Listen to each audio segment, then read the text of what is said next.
Hi everyone, Koleye here again with another comic drawing video. Before I get into it, I just want to remind you to like and subscribe. We've been really happy with the performance that this channel has had over the past couple of weeks, and we're really excited that we've been able to bring a lot of content to a lot of people who love Polandball, and it's been an absolute pleasure to record these videos and to make these comics and to read your comments about what you do and you don't like in these videos.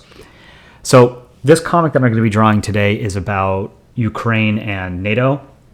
Obviously, this topic has been done to death because, unfortunately, this war is still ongoing more than a year and a half after it began with Russia's full-scale invasion in February of 2022. So rather than going over what I'm doing in Photoshop and what I'm drawing, I'm just going to provide some commentary on, my thoughts on the Ukraine war and, how I see it. And I admittedly did not know too much about Ukraine before February of 2022. I, like many Americans, knew basically Ukraine in the capacity that it had been part of the Soviet Union, was heavily influenced by Russian culture. And starting in 2014, when Russia annexed Crimea, is really when I think we started hearing about Ukraine a lot more in the news. And then again in February of 2022, when Russia actually invaded the entire country, that dominated the American news cycle for weeks. And I've told this to people before, and I think there's a general consensus here, is that the COVID-19 pandemic in the United States felt like it ended with Russia's invasion of Ukraine. I do remember that around that time, I had gotten my first bout of COVID, and it wasn't a terribly pleasant experience, but that was at the tail end of the Omicron wave. And that was the last time I really remember hearing the media discuss COVID in such an overwhelming capacity. And then it was like a light switch flipped, and then all of a sudden we were only talking about Ukraine and Russia for weeks and weeks and weeks. And that was unbroken until there was, unfortunately, another school shooting in Uvalde, Texas, which ended that news cycle in the United States. I remember this very clearly. And the reason I remember it so clearly is because since February of 2022, I have been absolutely obsessed with this war and all of the news and information and history surrounding it. It is an absolute travesty that this war has happened and is still occurring. Russia and the excuses that they've made for this war are not justified. This is one of the very few cases of war in my lifetime where there is a very, very clear moral case for one of these actors and not for the other. Ukraine was unjustifiably invaded by one of the most powerful states on the planet. And even though Russia's image and reputation as being, quote unquote, the second army in the world has been tarnished, they are still more than a match for Ukraine. It's been incredibly inspiring and yet sobering to see what Ukraine has been able to do in this war. The fact that a much smaller and poorer country than Russia, one that was never seen as a military power, that was not prepared for this kind of invasion, has held their own to the extent that they have. Now, for the past year or so, the war has been something of a stalemate, unfortunately. But the fact that Ukraine is even able to fend off the Russian war machine is an absolutely heroic effort.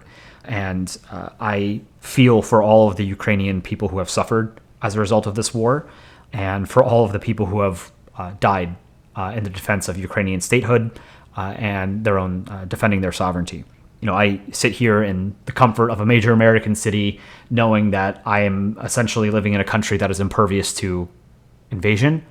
And even if we're a nuclear armed state, I'll never find myself in a situation like the Ukrainians have. And I can't imagine what life is like for those who are called up to the front, for those who have lost a loved one in the war. And it's been absolutely heartbreaking for me. So I can only imagine how bad it is for the Ukrainian people.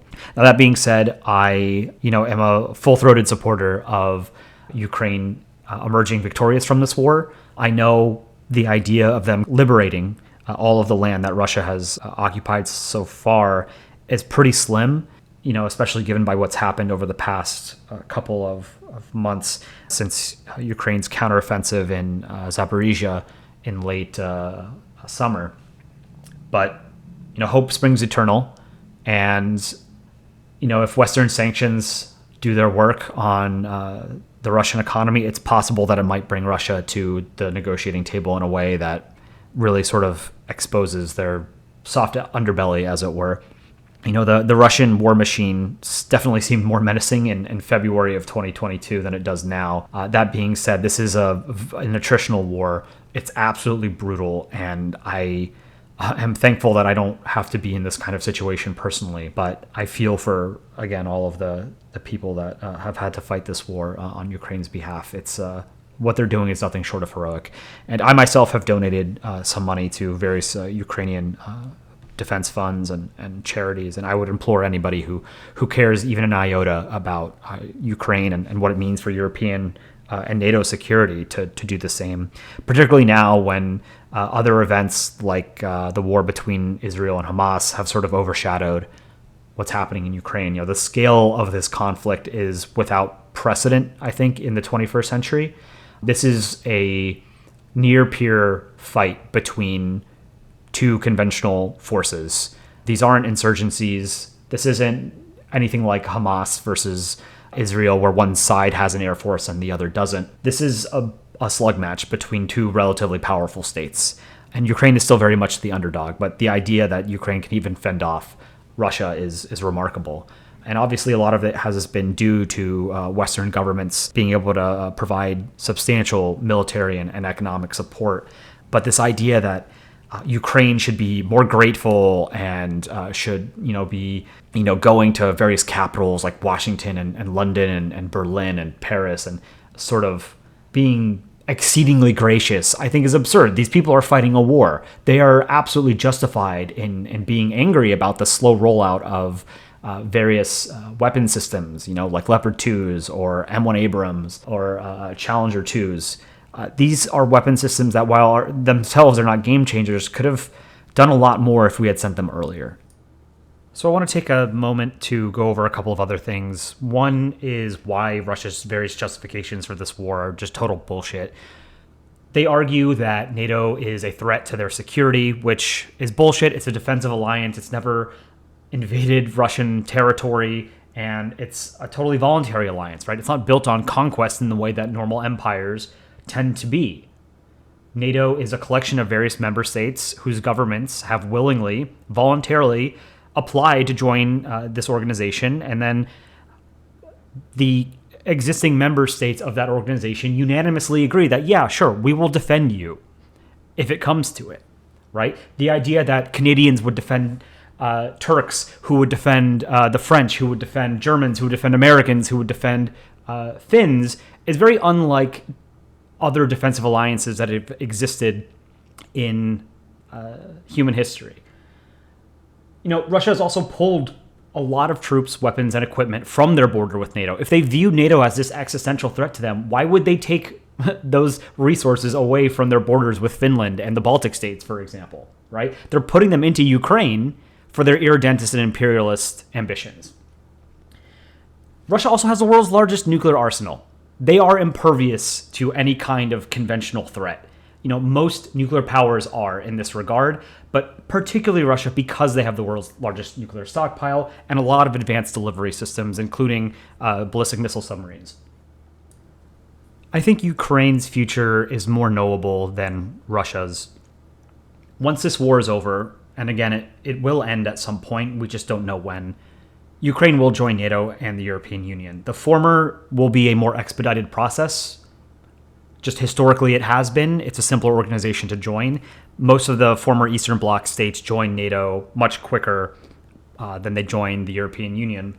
The process also has to be expedited because the West and Ukraine all know that if it's not, and if Ukraine does not join NATO in that one moment of peace that it's in, Russia's just going to come back again, just like they did in 2022, having previously annexed Crimea.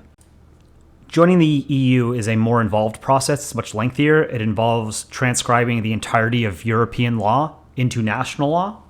That takes the longest amount of time of any of the actual protocols to join the European Union. It's a years-long process. But Ukraine will eventually join the EU at some point. I'm going to stop my rambling there and close this out with just a comment on the comic itself. This was pretty fun to draw. It was based on a very well-known meme template. I'm sure many of you are already familiar with it, so keep your eyes peeled. And don't forget to like and subscribe, and let us know what you like about these videos and what kind of content you'd like to see in the future. Thank you.